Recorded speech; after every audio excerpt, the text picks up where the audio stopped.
അടുത്ത ഒരു നായർ സമുദായ അംഗത്തിനാണ് മുഖ്യമന്ത്രി സ്ഥാനം.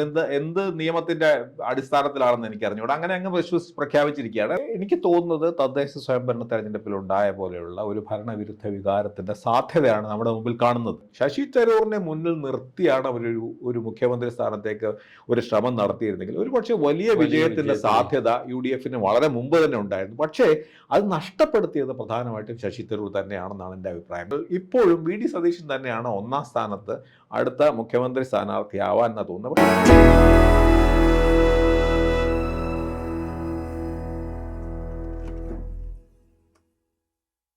AICC general secretary Shri KC Venugopal Kerala മുഖ്യമന്ത്രിയാകാൻ എത്തുമെന്ന് പ്രതീക്ഷിക്കപ്പെടുന്നുണ്ട്. നിലവിൽ തന്നെ പ്രതിപക്ഷ നേതാവ് VD സതീശനും മുൻ പ്രതിപക്ഷ നേതാവ് രമേശ് ചെന്നിത്തലയും മുഖ്യമന്ത്രിമാരാവാൻ സന്നദ്ധരാണ്. ഇതിനൊക്കെ അപ്പുറത്തായിരുന്നു ഒരുപക്ഷെ മുഖ്യമന്ത്രി സ്ഥാനാർത്ഥിയാവുമെന്ന് കരുതിയിരുന്ന ശശി തരൂരിൻ്റെ ഇപ്പോൾ എവിടെയാണ് എന്ന് തിരിച്ചറിയാൻ പറ്റാത്ത വിധത്തിലുള്ള അതിൽ. അപ്പോൾ ഇതിൽ ഈ മുഖ്യമന്ത്രി സ്ഥാനാർത്ഥികൾ ഇതിന് പുറമേ തന്നെ ഇപ്പോൾ പറഞ്ഞു കേൾക്കുന്നത് മുൻ KPCC പ്രസിഡന്റ് VM സുധീരൻ ഉൾപ്പെടെയുള്ളവർ, പിന്നെ ഒരു 2-3 MPമാർ ഒക്കെ തന്നെ വീണ്ടും നിയമസഭാ തെരഞ്ഞെടുപ്പിൽ മത്സരിക്കുമെന്നൊക്കെ പറഞ്ഞു കേൾക്കുന്നുണ്ട്. ആ ഇതിൽ അങ്ങനെ ഉള്ളവരൊക്കെ വരുന്നത് യഥാർത്ഥത്തിൽ UDFന് നേട്ടമാവുമോ? UDFൽ ഒരിക്കലും അധികം മുമ്പിൽ കണ്ടിട്ടില്ലാത്ത ഒരു പ്രതിഭാസമാണിത്. കാരണം UDFൽ കോൺഗ്രസിൽ തീർച്ചയായിട്ടും അതിൽ ഗ്രൂപ്പ് വഴക്കുകളുണ്ട്. ഉണ്ടെങ്കിലും നമ്മൾ ഇതുവരെ കണ്ടിട്ടുള്ളത് ഒരുപക്ഷെ ഉമ്മൻചാണ്ടി അവസാനം വന്നത് ഒഴിച്ചാൽ ഒന്നുകിൽ കരുണാകരൻ അല്ലെങ്കിൽ AK ആന്റണി. ഇതിലൊരു വ്യത്യസ്തമില്ലാത്ത, ഇപ്പൊ അതിൽ നിന്ന് വലിയ വ്യത്യസ്തമായിട്ടുള്ള ഒരു അവസ്ഥയാണ് ഇപ്പോൾ കാണുന്നത്. ഒന്ന്, ഒരു അലിഖിത നിയമം പോലെ അടുത്ത ഒരു നായർ സമുദായ അംഗത്തിനാണ് മുഖ്യമന്ത്രി സ്ഥാനം.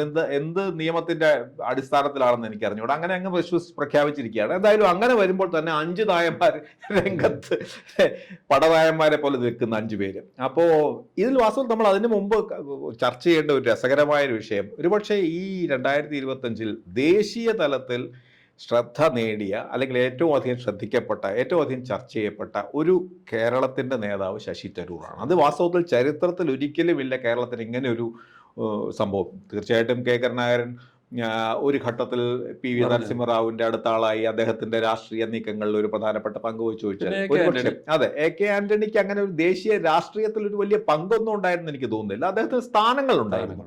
പക്ഷെ വലിയ രാഷ്ട്രീയ മാറ്റങ്ങളുടെ ആ വലിയ കൊടുങ്കാറ്റുകളുടെ ഇടയിൽ നിൽക്കുന്ന ഒരു സ്വഭാവം കേരളത്തിലെ രാഷ്ട്രീയക്കാർക്ക് ആർക്കും അങ്ങനെ ഉണ്ടായിട്ടില്ല. കാരണം കേരള രാഷ്ട്രീയം ഒരിക്കലും ആ നാഷണൽ പൊളിറ്റിക്സിന്റെ ഇക്വേഷൻസിൽ ചെറിയ റോളാണ് വഹിച്ചത്. പക്ഷേ ശശി തരൂർ കേരളീയൻ ആയതുകൊണ്ടോ മലയാളി ആയതുകൊണ്ടോ അല്ല, ശശി തരൂരിന്റെ സ്വതസിദ്ധമായ രാഷ്ട്രീയവും അല്ലാത്തതും വ്യക്തിപരവും ഒക്കെ ആയിട്ടുള്ള പ്രത്യേകതകൾ കാരണം ഒരുപക്ഷെ നമ്മൾ 2025 കണക്കെടുപ്പുകൾ എടുക്കുമ്പോൾ കേരള രാഷ്ട്രീയത്തിൽ നിന്ന് ഇതുപോലെ ദേശീയ നിറഞ്ഞു നിന്ന മറ്റൊരാളില്ല. അത് നല്ല കാര്യത്തിന്. പക്ഷെ എനിക്ക് തോന്നുന്നത് അദ്ദേഹത്തിന് 2025 അദ്ദേഹത്തിന്റെ രാഷ്ട്രീയ ഭാവിയിൽ ഒരു ചെറിയ തിരിച്ചടിയാണ് 2025 സൃഷ്ടിച്ചത്. അല്ലെങ്കിൽ 2026 ഒരുപക്ഷെ വലിയ എന്താ പറയുക, ഒരുപക്ഷെ അദ്ദേഹത്തിന് ദേശീയ രാഷ്ട്രീയത്തിൽ അദ്ദേഹത്തിന് വലിയ കോൺഗ്രസ് നേതാവ് എന്നുള്ള രീതിയിൽ വലിയ പങ്കില്ല എന്നുള്ളത് അദ്ദേഹത്തിന് തിരിച്ചറിവ് സത്യമാണ്. അപ്പോൾ അതിന് പകരം എന്ത് ചെയ്യാന്നുള്ളത് അദ്ദേഹത്തിന് മുമ്പിലുണ്ടായിരുന്ന 2 ഓപ്ഷനാണ് ഉണ്ടായിരുന്നത്. ഒന്ന്, ദേശീയ ഈ രാഷ്ട്രീയത്തിനപ്പുറത്തുള്ള ചില വളരെ പ്രധാനപ്പെട്ട സ്ഥാനങ്ങളിലേക്ക് അദ്ദേഹം എല്ലാം കൊണ്ടും അർഹനാണ്, അല്ലെന്ന് ഞാൻ പറയുന്നില്ല. അതൊന്ന്. രണ്ടാമത്തെ ഓപ്ഷനായിരുന്നു അദ്ദേഹത്തിന്റെ കയ്യിലുണ്ടായിരുന്നത്, നടപ്പിലാകാൻ സാധ്യത ഉണ്ടായിരുന്നതാണ് കേരള മുഖ്യമന്ത്രി സ്ഥാനം. ഇത് രണ്ടുമായിരുന്നു. അതില് പുള്ളി ഈ ശശി തരൂർ അതിനായിട്ട് കുറച്ച് ശ്രമങ്ങൾ നടത്തിയിരുന്നില്ലേ? തീർച്ചയായിട്ടും. പക്ഷെ ആ ശ്രമങ്ങളെയൊക്കെ തന്നെ കേരളത്തിലെ നേതാക്കൾ പൂർണ്ണമായും തള്ളിക്കളയുകയോ അവഗണിക്കുകയോ മാത്രമല്ല പൂർണ്ണമായിട്ട് അതിനെ തീർച്ചയായിട്ടും മാറ്റി നിർത്തുകയോ ചെയ്യുന്ന ഒരു സാഹചര്യം. തീർച്ചയായിട്ടും. അത് ഇപ്പൊ മാത്രമല്ല, അദ്ദേഹം ഈ 2009 അദ്ദേഹം രംഗപ്രവേശം ചെയ്യുമ്പോൾ മുതൽ കോൺഗ്രസിനകത്ത് നിന്ന്, കേരളത്തിലെ കോൺഗ്രസിന്റെ ഉള്ളിൽ നിന്ന് വമ്പിച്ച എതിർപ്പാണ്. സ്വാഭാവികമാണ്. അതിപ്പോൾ ഈ പറഞ്ഞ പോലെ ഇങ്ങനെ ഒരു വലിയൊരു മനുഷ്യൻ വരുമ്പോഴേക്കും തങ്ങളുടെ സ്ഥാനങ്ങൾ നഷ്ടപ്പെടുമോ എന്നുള്ള ഒരു ഭീതിയും അതൊരു വശത്ത്. മറുവശത്ത് വളരെ ചെറുപ്പം മുതൽ രാഷ്ട്രീയത്തിൽ പ്രവേശിച്ച് വിദ്യാർത്ഥി രാഷ്ട്രീയത്തിലും യുവജന രാഷ്ട്രീയത്തിലും ജയിലിൽ പോവുകയും വടികൊള്ളുകയും സമരം ചെയ്യുകയും ഒക്കെ ചെയ്ത് വളർന്ന ഒരുപാട് നേതാക്കന്മാരുണ്ട്. അപ്പോൾ ഈ മുകളിൽ നിന്ന് കെട്ടിയിറക്കുന്ന ഒരു പാരാ ട്രൂപ്പറിനെ ആവശ്യമുണ്ടോ എന്നുള്ള ന്യായമായ ചോദ്യമുണ്ട്. പക്ഷേ ഇതൊക്കെ ആണെങ്കിലും ഒരു പക്ഷേ എനിക്കൊന്ന് 2026 ഇപ്പോൾ തീർച്ചയായിട്ടും UDFന് മേൽക്കൈ ഉണ്ടെങ്കിലും ശശി തരൂറിനെ മുന്നിൽ നിർത്തിയാണ് ഒരു മുഖ്യമന്ത്രി സ്ഥാനത്തേക്ക് ഒരു ശ്രമം നടത്തിയിരുന്നെങ്കിൽ ഒരു പക്ഷേ വലിയ വിജയത്തിന്റെ സാധ്യത UDFന് വളരെ മുമ്പ് തന്നെ ഉണ്ടായിരുന്നു. പക്ഷേ അത് നഷ്ടപ്പെടുത്തിയത് പ്രധാനമായിട്ടും ശശി തരൂർ തന്നെയാണെന്നാണ് എൻ്റെ അഭിപ്രായം. കാരണം ശശി തരൂറിന്റെ ഈ ദേശീയ രാഷ്ട്രീയത്തിൽ അദ്ദേഹം BJPയോടും നരേന്ദ്രമോദിയോടും സ്വീകരിച്ച ഈ മൃദു നയം എന്ന് പറയുന്നത് അദ്ദേഹത്തിന്റെ പലപ്പോഴും പിന്തുണയ്ക്കുന്ന നയം. അപ്പൊ അദ്ദേഹത്തിന്റെ നിലപാട് ഞാൻ ദേശീയ താല്പര്യങ്ങൾക്ക് അനുകൂലമായിട്ട് എന്റെ രാഷ്ട്രീയം ഒന്നാണ്. പക്ഷേ നാഷണൽ ഇഷ്യൂസ് വരുമ്പോൾ അതിനകത്ത് കക്ഷി രാഷ്ട്രീയത്തിന് യാതൊരു പ്രസക്തിയില്ല. ഓപ്പറേഷൻ സിന്ദൂറിൽ അദ്ദേഹം നരേന്ദ്രമോദിയുടെ തെരഞ്ഞെടുക്കപ്പെട്ട പ്രചാരകരായി മാറി.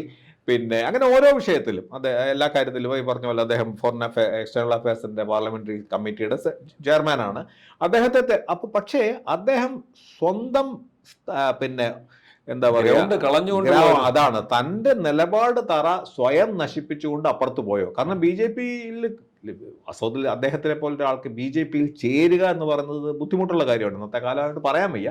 കാരണം അദ്ദേഹം എല്ലാ കാലത്തും വളരെ സെക്യുലർ രാഷ്ട്രീയത്തിന്റെ ആളാണ്.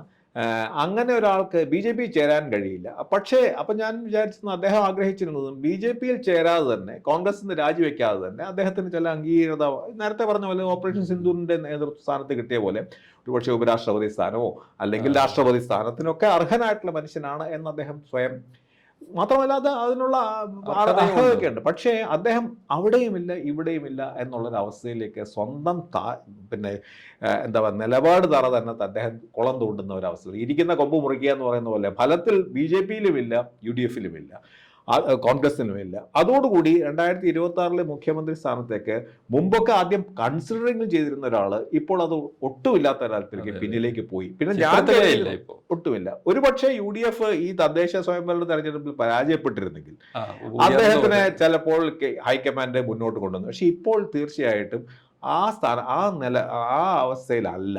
അപ്പോൾ എൻ്റെ കാഴ്ചപ്പാടിൽ ഇപ്പോഴും VD സതീശൻ തന്നെയാണ് ഒന്നാം സ്ഥാനത്ത് അടുത്ത മുഖ്യമന്ത്രി സ്ഥാനാർത്ഥിയാവാൻ എന്നാണ് തോന്നുന്നത്. പക്ഷെ അത് എളുപ്പമായിരിക്കില്ല. തീർച്ചയായിട്ടും രമേശ് ചെന്നിത്തല കരുതുന്നത് അദ്ദേഹത്തിന് എത്രയോ ഇതിന് VD സതീശനേക്കാളും സീനിയർ ആയിട്ടുള്ള നേതാവാണ്. കോൺഗ്രസിലായാലും AICCയിലായാലും ഏത് രംഗത്തെടുത്താലും, പാർലമെന്ററി രംഗത്തെടുത്താലും പ്രതിപക്ഷ നേതാവായിരുന്ന ആളാണ്. അന്ന് തന്നെ അദ്ദേഹം മുഖ്യമന്ത്രിയാവും 2021 അദ്ദേഹം കരുതിയിരുന്നതാണ്. ഇതൊക്കെ ഉള്ളതുകൊണ്ട് അദ്ദേഹത്തിന് ഒരു എന്താ പറയുക, ഒരു ന്യായമായ അദ്ദേഹത്തിന്റെ ആഗ്രഹത്തിന് ആവശ്യത്തിന് ന്യായമാണ്. മാത്രമല്ല ഇനി കഴിഞ്ഞാൽ ഒരു 75 വയസ്സ് കഴിയുന്ന ഒരു അവസ്ഥയിലേക്ക് അദ്ദേഹം പോകും അടുത്ത 5 വർഷം കഴിയുമ്പോഴേക്കും. അപ്പോൾ അദ്ദേഹത്തിന് സ്ഥാനമുണ്ട്. പക്ഷേ കേരളത്തിന്റെ രാഷ്ട്രീയത്തിന്റെ രീതി അനുസരിച്ച് മാത്രമല്ല, ചില നിലപാടുകൾ, ശക്തമായ നിലപാട് സ്വീകരിച്ചതുകൊണ്ട് VD സതീശന് വ്യക്തിപരമായും കുറെ നേട്ടങ്ങൾ, ഇപ്പോൾ ഇതിന് എതിർപ്പുകളുണ്ട്. അതോടൊപ്പം ചില നേട്ടങ്ങളും അദ്ദേഹം കൈവരിച്ചിട്ടുണ്ട്. അദ്ദേഹത്തിന്റെ പല കാര്യങ്ങളിലും അദ്ദേഹം ഇപ്പോൾ അൻവറിനെതിരായിട്ട് അഭിപ്രായങ്ങളൊക്കെ മാറിയെങ്കിലും രാഹുൽ മാങ്കൂട്ടത്തിന്റെ കാര്യത്തിൽ ഇങ്ങനെ തന്റെ നേതൃഗുണം കുറച്ച് തെളിയിച്ച് കഴിഞ്ഞ ഒരു മനുഷ്യനാണ്. അദ്ദേഹത്തിന് തന്നെയാണ് സാധ്യത എന്നാണ് എനിക്ക് തോന്നുന്നത്. പക്ഷേ വളരെ പ്രധാനപ്പെട്ട ഒരു കണ്ടന്ററായിട്ട് KC വേണുഗോപാൽ തീർച്ചയായിട്ടും ആഗ്രഹിക്കുകയാണെങ്കിൽ സംഗതികളാകെ മാറും. അപ്പോൾ വേണുഗോപാൽ, രമേശ് ചെന്നിത്തല, VD സതീശൻ, ഈ 3 പേരിൽ ആരാണ് മുഖ്യമന്ത്രി ആവാൻ പോകുന്നത് എന്നുള്ളതായിരിക്കും ഈ വരാൻ പോകുന്ന ദിവസങ്ങളിൽ കാണാൻ പോകുന്ന ഒരു കാഴ്ച.